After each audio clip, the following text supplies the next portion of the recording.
I guess this is the last video in the series. It's about 15 after March. Shit, what am I saying? It's 15 after 3 in the morning. It is March 11th. It's Friday. The zombie weaver, John C. from Roseman, California. I have been trying to deal with subject matters concerning about pet ownership during the COVID situation, not to mention feelings regarding going back to almost normal status, but not really talking about the feelings of it. How am I feeling? The expected answer sometimes would be, well, I feel fine, I feel great. Or I feel nervous, I feel trepidation. I feel tired. See, all this week, I've had my subconscious trying to kill me, one way or another. I've had my mental health illnesses going like crazy since before COVID kicked in, so it was driving me nuts. So I've been struggling with my own mental health demons.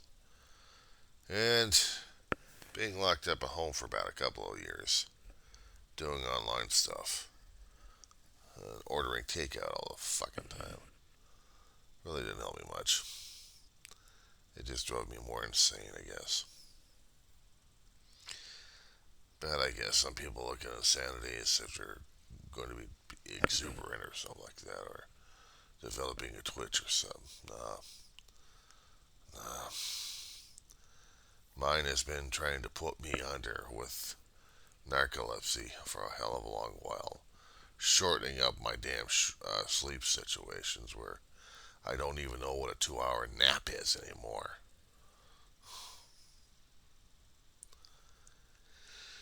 And I know what it is to feel like being totally out of control when a body decides to collapse your ass.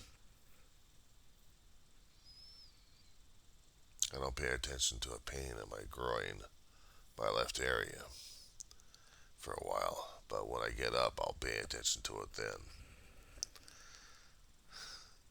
Sit in a hard chair like this for far too long, and I start feeling the wears and tears of a body. But concerning about the wears and tears of a mind, it's a different story altogether. I hated being a closet freak, but man, I know growing up all my life I had been a closet freak. Scared shitless of everything and anything. I already said it a hell of a long time in my videos that I've been a survivor of death.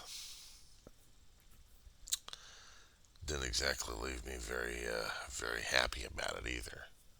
4 years old, heart surgery, bounced 3 times up and down.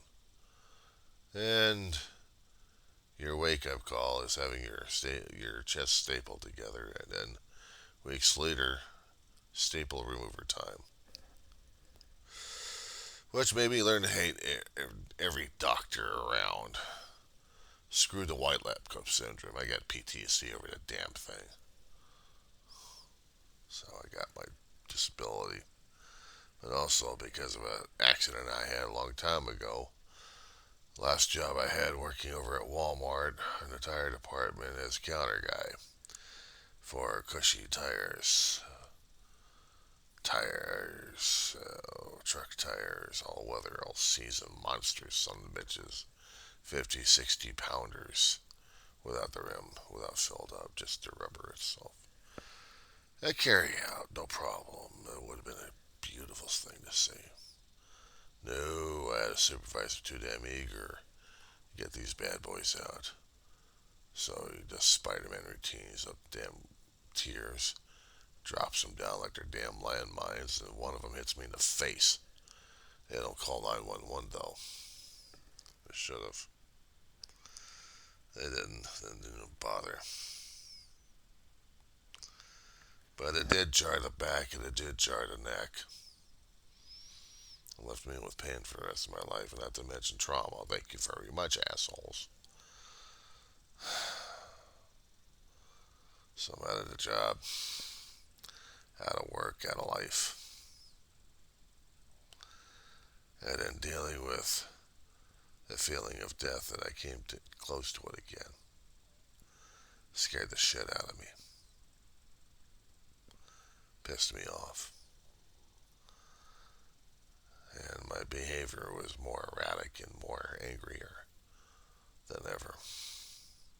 It's one thing of getting a slip and fall and falling on your damn tailbone and have to deal with a pain like that, but deal and grumble about it and work with it. But now when you get a life and death situation,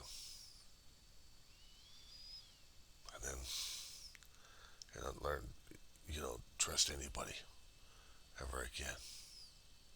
Nobody. You can't get close to anybody because you don't know if you're going to get backstabbed or not.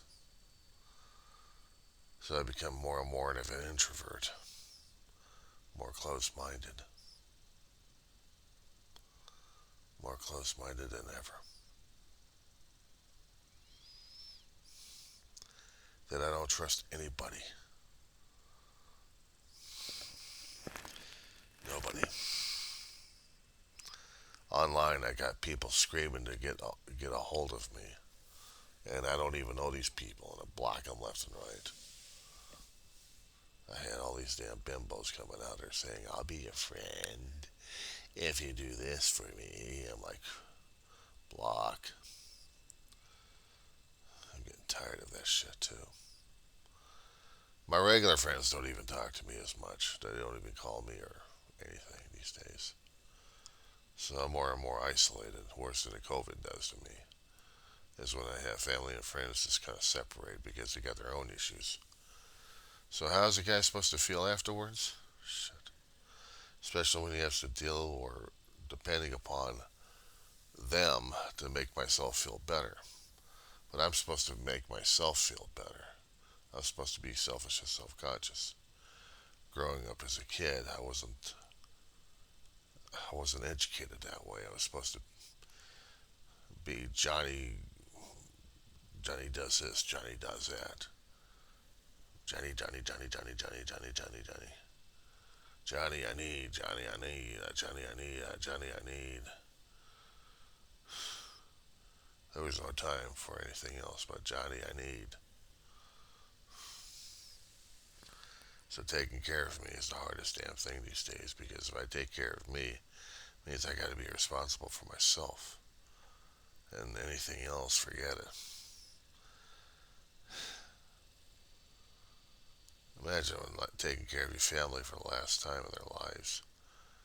Last several years of my mother's life, my brother and I did the 24/7 caregiving.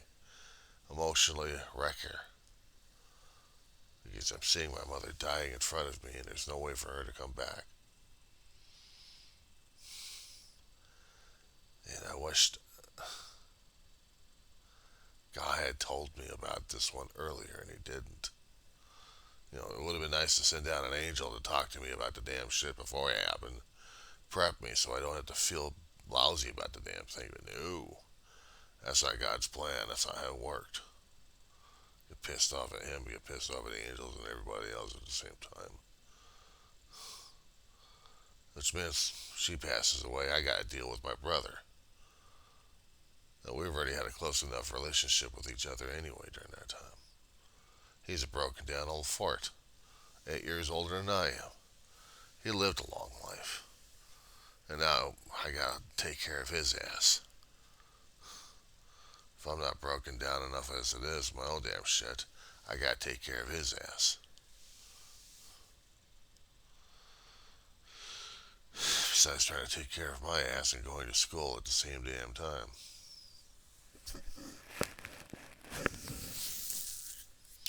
So, one time we talked about it. We talked about my brother's conditions. My brother told me before he had stroked out, if anything happened to him, I'd continue to go on to school regardless. I told him, if anything happened to you, I'd drop into school at that point, or forestalling it, and taking care of your ass. More so. I'll do the 24/7 instead of the part-time gig. So John, you don't have to do that. I says, yes, I do, Dave. Your family, you're the last one I've got. Nobody else will give a shit about you. Your younger brother's got to take care of the older brother. That's how it works. All the way until his death. Hardest damn thing for him to see him is being wheeled into the damn ER as a slab of meat with tubes and stuff sticking out of him. Looks like a damn lab experiment. And it hurt like hell. Stunned a great deal. And then the pain had to get in. Then the fear had to get in. Then the anxiety had to get in there. And then the PTSD has to have all of its glory. And finally, grief decides to make a party out of the whole damn shit. They haven't left yet in my head. And my heart's already been ripped enough because of dealing with Mama and then dealing with a family friend who I treated like a mother passed away as well. So I've got 3 people within the past 10 years meant a damn thing to me. And I can't deal with it, but I have to. Because at one time we had fucking bed bugs right after my brother passed away.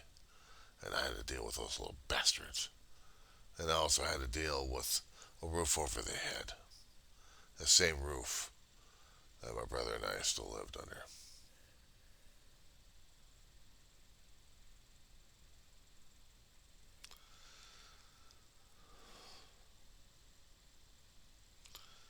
Hard as hell to talk about stuff like this, and I have to. That's why the videos are there. That's why I did many audio recordings. More of the audio recordings instead of the video. But I had to get it all off my chest. Stored. I didn't do podcasts concerning about it. I don't know how to do podcasts concerning about the audio shit. Because it's really racy language I use. Salty language. Not used for public's ears. But the videos I try.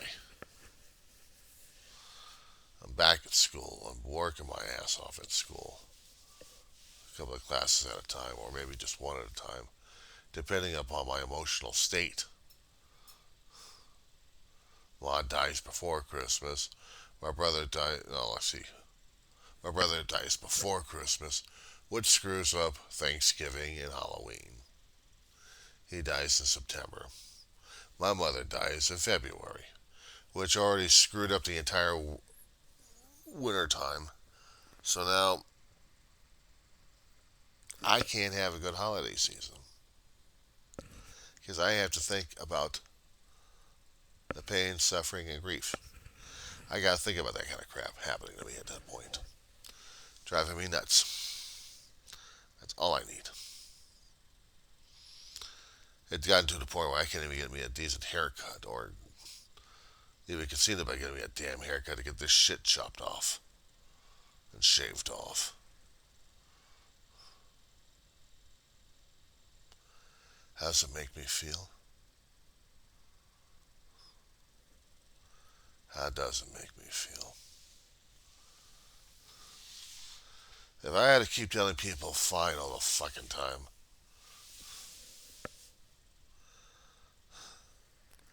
I know I'm lying to them. Maybe at that moment I should just tell them I'm feeling numb. I'm in numbness right now. I'm not in shock. Shock was a long time ago. Now I'm just comfortably numb. But I know underneath I still hurt like a son of a bitch. Underneath I know I still feel it. I can laugh. I can try crying about stuff. Oh, crying shit. Oh, Let's get into that one, shall we? Let's get into that one. Triggers happen of all sorts. Five senses of our squishy brain gets them from all the sensory organs, not to mention images stored, and any memories happen. See, I'll get them from anywhere and any time. Even if it's just a simple bus route, that I'll feel the tension, I'll feel the anxiety, I'll see the memories, and I'll hurry on a damn bus to get rid of it. But by that time, I'm hyperventilating or coming too close to it.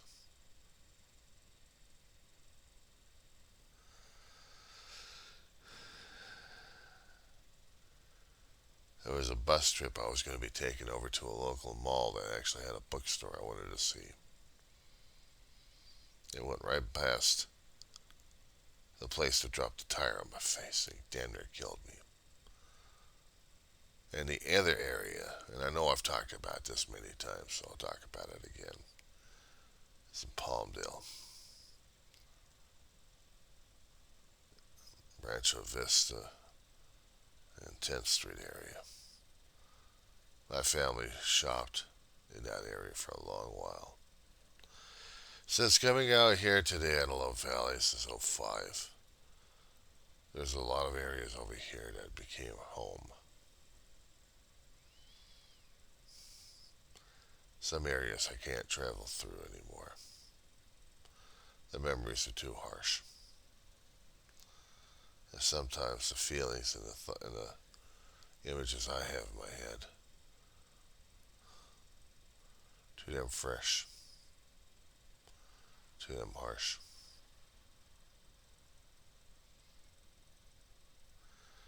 And the family is still there and it still hurts. I can't even see some of the pictures. And even though I do have some of the pictures all around me, different forms, it still hurts like a son of a bitch.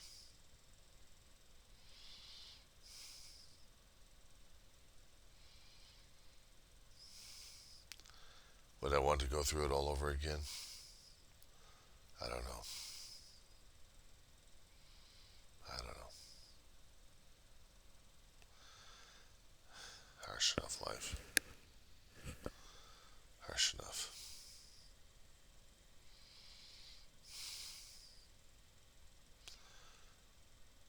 Harsh enough times of a mother being wheeled into a different medical building left and right to get tested or treated for things before she gets to be bedridden permanently. And then she has to have medical specialists come out. Not to mention having arguments with the fire department. They're getting tired of dealing with them all the damn time. They kept wondering how come she wasn't in a medical facility. And David and I kept saying, fuck you. We thank you for you guys coming over here, but we made a promise to her.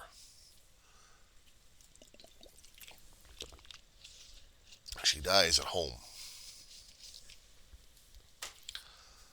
Got to the damn point we forgot about the damn medical directive when we were rushing her ass the last day of her life. February 1st. You know what the hardest damn thing about that date is? The night before, just before her stomach decided to shut down on her, she wanted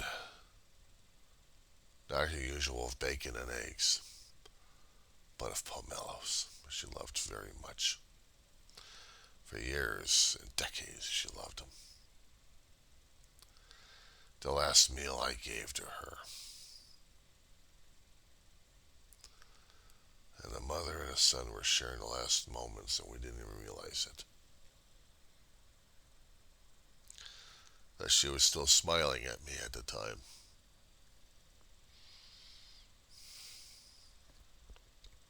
She was still smiling at me when I was handing her spoonfuls.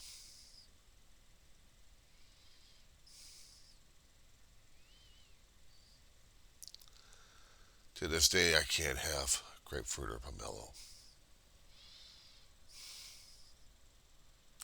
I know where to get them. I know there have been farmer markets out there that actually have them.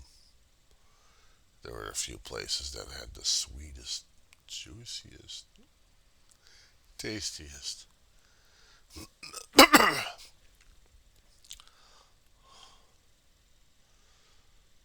My brother and I had been with our mother when we were living in San Fernando Valley back in the late 90s to 2000.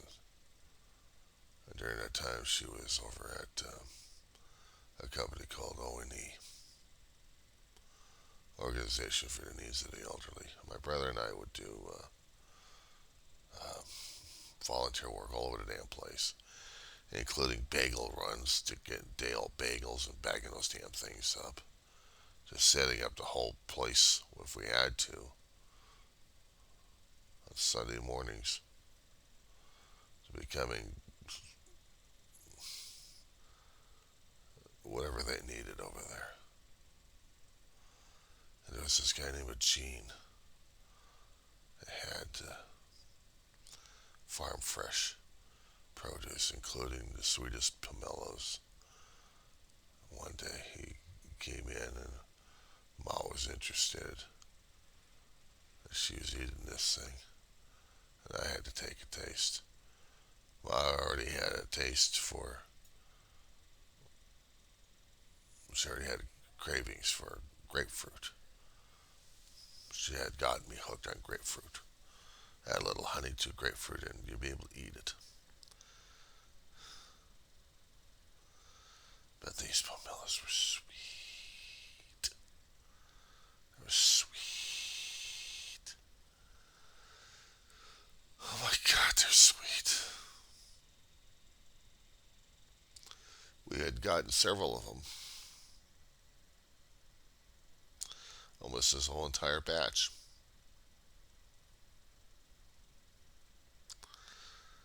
Ma knew next week, the week afterwards, she'd be back. And she'd be wanting more. The problem is the doctors would have a field day with her because the stuff would be interfering with her medications. She didn't give a shit. She'd argue with the damn doctors.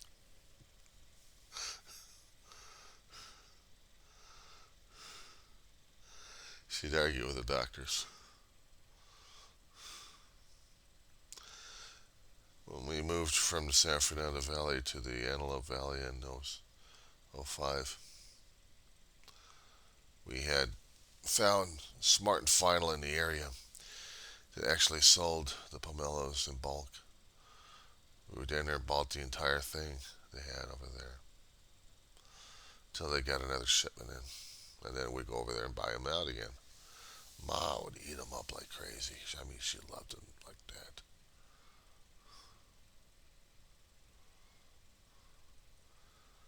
Just knowing that, just knowing that Smart and Final was in the area at that time of the shopping area. I know they must have moved and changed locations, but just knowing and having that memory, I wanted to go out there and also see if it was still out there to maybe just get a piece of fruit, a book or two, something just to get me out of the damn doldrums that was driving me nuts at home. I mean, I already dealt with enough shock and awe considering what my brother's passing at that point, and it was had to be about several months later that I'd gotten the courage to get out of the house, to get out of my damn depression because I couldn't deal with it any longer. So I had walked from the apartment all the way to Hummel Hall in Roseman, California, just to get on a transit bus from Roseman all the way over to Lancaster, and then wait there for another bus locally to take me through to Palmdale. But I already been freaked out enough as it is because I knew I was going to be driving, because the bus would be driving past Walmart.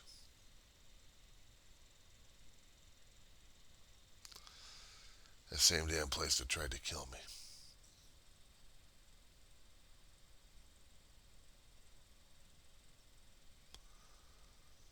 Ironically, I'm doing online shopping with these guys because I don't have to step in to their stores.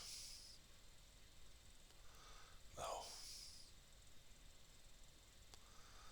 But I have to deal business with them anyway for a few things anyway, so.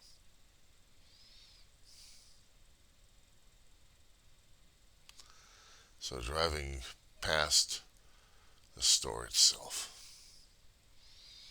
I'm already going nuts. My PTSD is flaring like crazy, and I'm having a hard time breathing. Right now, my body's trying to put me back into sleep mode again. Doesn't want me to talk about this stuff. Doesn't want anybody to hear about it. That's my subconscious working out against me right now. Narcolepsy's getting that bad.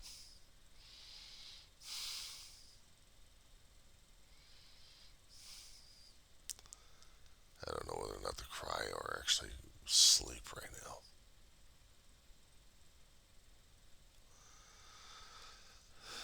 But getting off the bus over at Rancho Vista and Mim, and then walking in that area, I'm already hyperventilating enough as it is. The stores for books still there, but he didn't have the books I wanted. I grabbed a few anyway. It didn't make my trip. It's a complete waste. But I couldn't see Smart and Final. I couldn't see myself going into Smart and Final and getting some pomelos either. I didn't. I think that would have torn my ass apart because I was already hyperventilating as it is during that time. I got back on the bus return trip home. I guess over here I was sucking in some oxygen through my CPAP.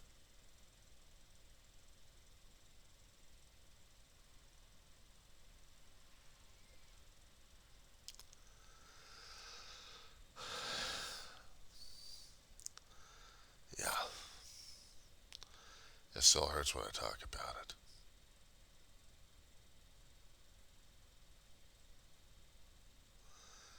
It still hurts to talk about it, especially when I've lost my family.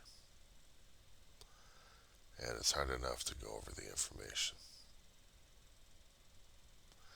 It's hard enough to express it and tell people about it because it hurts that bad. I wish to God it hadn't, but it does.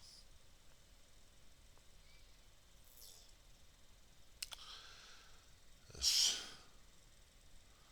time for me to go back to bed.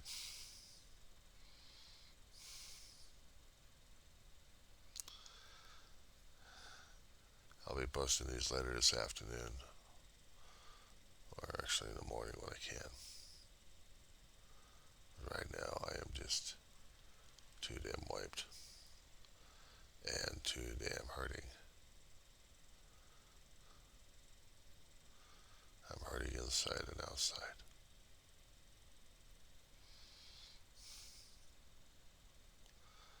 I suppose when I sit on my bed, I'll be doing the evenings at this point, squeezing out every last molecule of my system, crying out every damn tear I've got out of my damn body.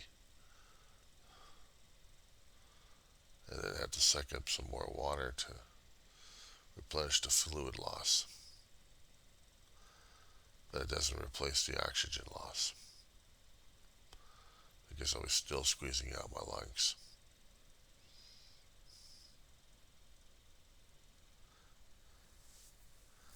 I'm not quite sure if I'm ready for this shit or not. I never am.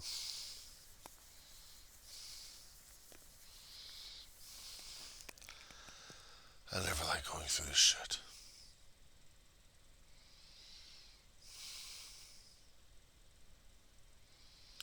I miss my family a great deal.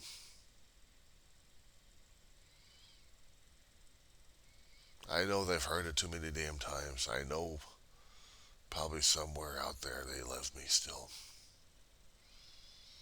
Sometimes I ask myself why.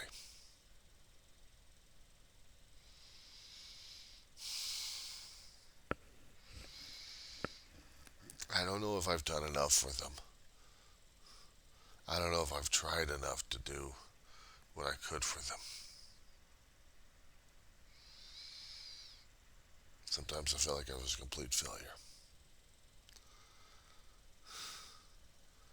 But knowing my brother would probably tell me to knock it off. Where's my faith in God?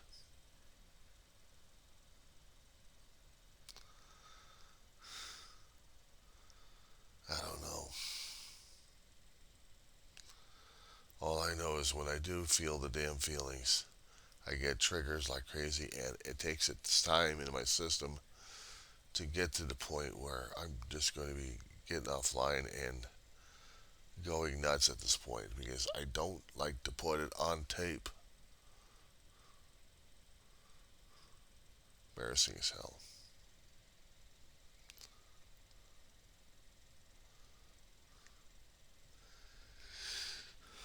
You have to have a guy. You have to give a guy a little bit of dignity, you know.